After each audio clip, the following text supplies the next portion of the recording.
Әссәләму алейкум, дәверләр юлчысы дип әйтә. Әти чыннан да шул дәверләр юлчысы булгандыр ул. Әгәр дә башка шартларда яшәсәк, Адлер абыйның иҗатын инде күптән кинога күчергән булар идек. Адлер абый бик кешелекле булды үз туганнарына, авылдашларына, бик күп файда күрсәтте. Алар өчен үз өчен уйламыйдыр я.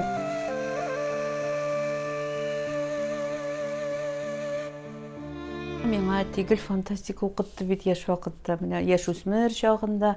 Аның бер аерым бер шкафы бар и шундый ачкыч белән бәләкәй генә шкаф иде ул. Анда шул зарубежный фантастика сериясе бар иде.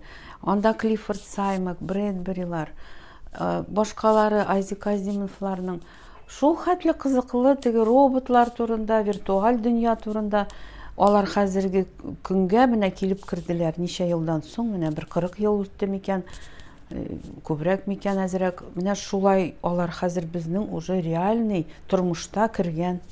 Ул вакытта бәлки ул виртуаль дөнья безнең өчен ничектер, әле сәер булгандыр, хәзер ул бит тормышка керде.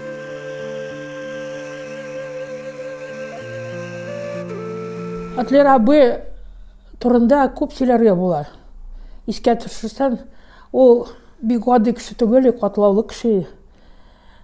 Аның тарихы бардыр. Гаиләдә алар нәнәйнең әниләрен нәнәй дидерәләр алар. Әбине бездә аны гел нәнәй дип кушып әйттек инде. Нәнәйнең 7 баласы бар. 7 бала арасында исән калды 3 кызы и 1 малай. Ул заманнарда бит төрле ширләрдән балалар тиз үлгәннәр. Шуннан соң Адлер абый инде алай санасан 6 кыз арасында бер егет булып торды. Шуңа бабай аны бик яратты инде. Ирләр бит үз нәселен саклар өчен бик яраталар малайларын. Минем нәселем гади бер нәсел. Авыл укытучылары гаиләсендә туган инде мин. Бу Сарман районы Иске Минзәләбаш авылы дигән авыл. Анда инде Тимергалин Камил дигән кешене хәзергә хәтерлиләр. Гади бер нәсел инде. Мин авылга кайтадыр әби янына. Адлер абый ул чакта эшлидер мәктәптә. Аның бер дусты бар, Ленар абый. Ул туган да, дусты да бик нык бергә эшлидерләр, бергә мәктәптә физик укыттылар. И шунда инде мин кайткач, миннән дә әҗер тәдриләр. Бер алып киттеләр алар мине мәктәпкә. Мин кичкенә генә кыз, кулыңны юасыңмы, юкмы ди. Мин әйтәм, юам, гел юып торам. Микроскоп астына кулымны тыктылар. Анда әллә нәрсә генә күрмәдем мин. Шаккатып, тизрәк өйгә чаптым, кул җуарга сабын белән ныгытып, бүтән микробларны җуып битерим әле дип. Менә шундый шаян кеше ул. Яшь чактан ул язучы гына түгел, ул бик яхшы җырлыйдыр. Гармонны бик яхшы, гармонда бик яхшы уйныйдыр. Авылда беренче гармонист. Аңа бүләк иткән сөлгеләр кызлардан. Нәнәйнең сундугы тулы. Бүтән шундый матур итеп чигелгән сөлгеләре. Менә бер сундук мин сораган әби, нәнәй кайдан килгән бу? Сиңа сөлгеләр. Атлерны кыды, бүтән кызлар теге гармонда уйнагач клубта бүләк итәләр аңа күп итеп.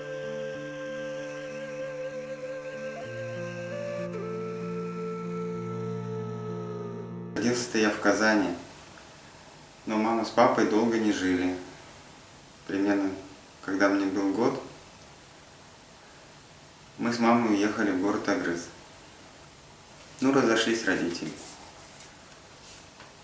И практически до школьного возраста я даже не знал, кто мой отец, кем он был. Мне просто не говорили. И где-то в 1 классе мама мне все рассказала. Я, конечно, сильно не обратил на это внимания, так как долгие годы уже жили мы с отчимом. В 1984 году мама после продолжительной болезни ушла из жизни. И завещала уж, чтобы мы встретились с папой.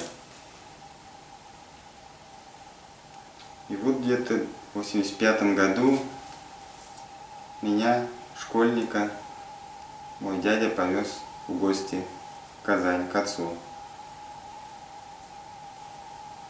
Первое впечатление особо-то я не помню.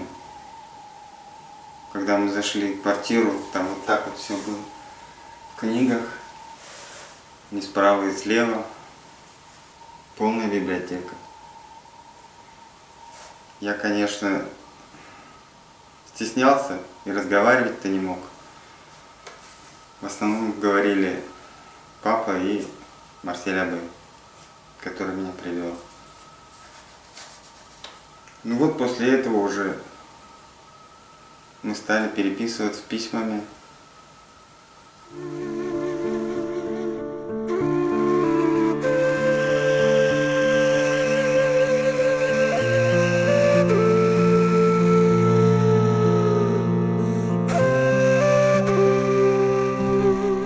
Әдләр әбі ол бик кішілікли ол яқтан. Ауылдан һәр келген кішіні бик яқшы қаршаладыр. Аны хәзердә бөтен авыл кешесе истә тота. Шул хәтле кадерләп кунак итеп җибәрәдер. Больниска булса больниска сөйләшәдер. Үзе өчен ул гомергә бармакта какмады.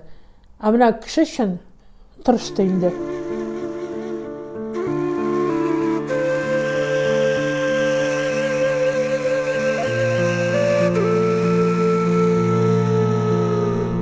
Фәнни фантастика жанрының теге яки бу әдәбиятта булуы миңа калса ул әдәбиятның өлгергәнлеген күрсәтәдер, әгәр дә мондый сүзне гомумән кулланган булса инде.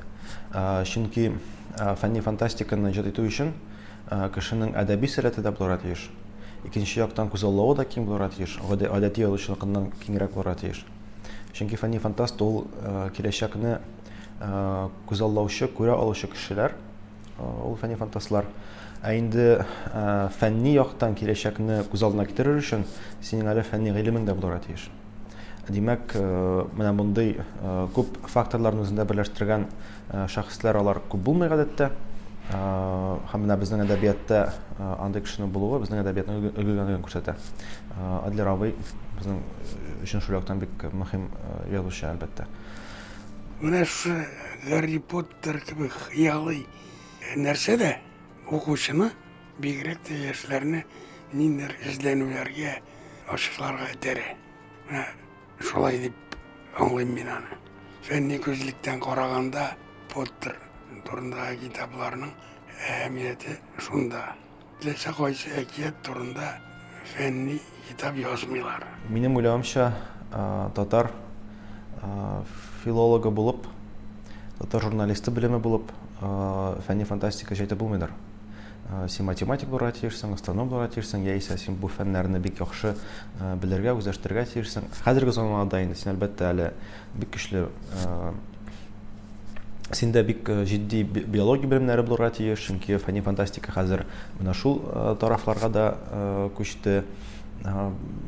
Бездә шундый гыйлемле кешеләрнең әдәбиятка килмәвендәдер сәбәп. Шуңа күрә бездә фәнни фантастика хәзер бик нык сүлпәнәйде.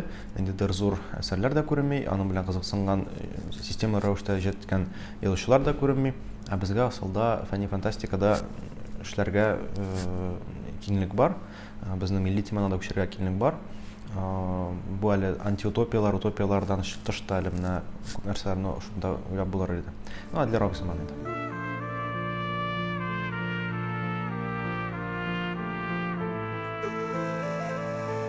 Мен аның юл шатында деген бик тә гыйбрәтле, бик тә кызыклы бер фантастик әсәре бар.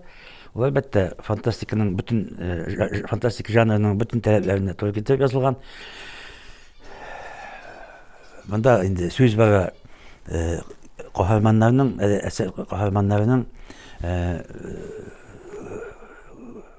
борынгы Болгар шырына юл тотуы, шунда күчеп яшәп алулары турында сүз бар. Менә ул әсәр язылган чакта андагы фикерләрне миңа калса кистереп әйтеп булмаганы, шушы фантастик кабыкка төреп, Әдләр абый белән шундый бик тә кискен безнең Кискен сүзен әйткән, безнең тарихыбызны турында укучыларны уйларга чакырган. Менә шуңа күрә мин аның фантастик әсәрләр язуында менә шушы бик үзе бышыган сүзләрне ирештер өчен үзе уйлап тапкан, үзе кирәк дип санаган жанр гына түгел микән дип тә уйлыйм. Чыннан да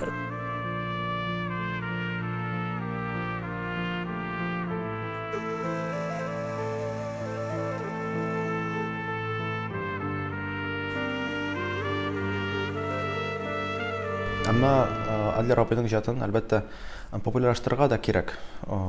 Чөнки әдәбиятны тарату, популярлаштыру алымнары хәзер бик күптер, ләкин без аларны бик аз гына кулланабыз. Менә Адлер абыйны киләчәкне фаразлаган, күрсәткән, төрле ачышларны ясаган шәхес буларак күрсәтеп булар иде. Ул язган әйберләр актуаль, ул язган әйберләр дөнья әдәбияты белән аваздаш. Мәсәлән, мин Рип Локсның үлеме дигән аның кечкенә генә хикәясен бик яратам, чөнки ул миңа бик ошаган иде. Миңа балачакта укыйм, минем өстәл китапларым берсе иде, аның ул зәңгәр төстәге Ерак планетада исемле китабы. Менә ул төрле киноларга, сериалларга якын аның сюжеты. Яки мәсәлән, шул Ерак планетада аның сюжеты үзе дә. Менә хәзер Дюна дигән фильм чыкты быел, бик зур популярлык казанды. Фрэнк Герберның китабы нигезендә төшерелгән кино. Ул бит Ерак планетада белән аваздаш. Аны илһамланган да күп дәрәҗәдә Адлер абый ул китаптан да. Әмма без әгәр дә башка шартларда яшәсәк, Адлер абыйның иҗатын инде күптән кинога күчерә була идек.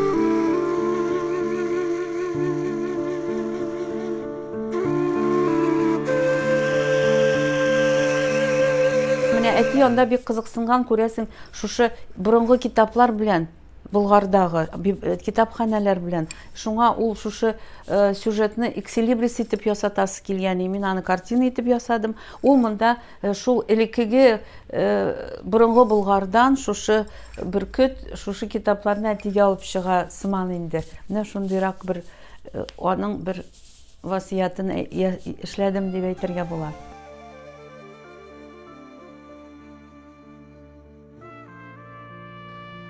Мәчетнең манарасына карап торган вакытта күңелемдә әйтеп бетергесез сагышлы уйлар кузгалды. Гасырлар үтәр, инде тузгытылган шәһри Болгарга Петр патша килеп чыгар. Бу мәхәббәт корылмалар аны да таң калдырырлар һәм патша әмре буенча мәчетнең манарасын тимер каршау белән ныгытырлар. Ләкин аяусыз вакыт үзенекен эшләр. Спас Йөзе Олы Чаллы авылы кешесе Фазулла манара хакында 1260 ел Рамазан айының 19-нчы сишәмбе кичәсендә ярты төндә ауды, дип язып куяр. Күрәсең, бу вакытта җир селкенүе күрше авылларда да сизелгәндер. Бу аянычлы вакыйга милади белән 1844 елга туры килә. Имам хәзрәткә рәхмәтләр укып, өйгә кайтып киттек. Шушы урта гасыр шәһәрендә Зөлфия Бәйрашеваны очратырмын дип уйыма да китермәгән идем. Әдәм ышанмаслык хәл. Рабига күле янында көянтә чиләкләр күтәргән 5-6 кыз балага юлыктык.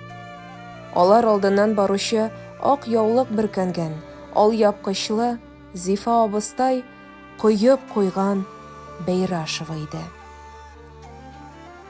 Дөресен әйткәндә, мин Зөлфия Бәйрашеваның үткен карашын тоеп, аның йөзенә күтәрелеп карарга җөрьәт иттем. Ул битен каплый төшкән яулыгын ачыбрак, минем күзләремә туп-тура карады һәм көлемсерәп: "Әссәламәгаләйкем, дәверләр юлчысы", диде. Мин сәламне кабул иттем.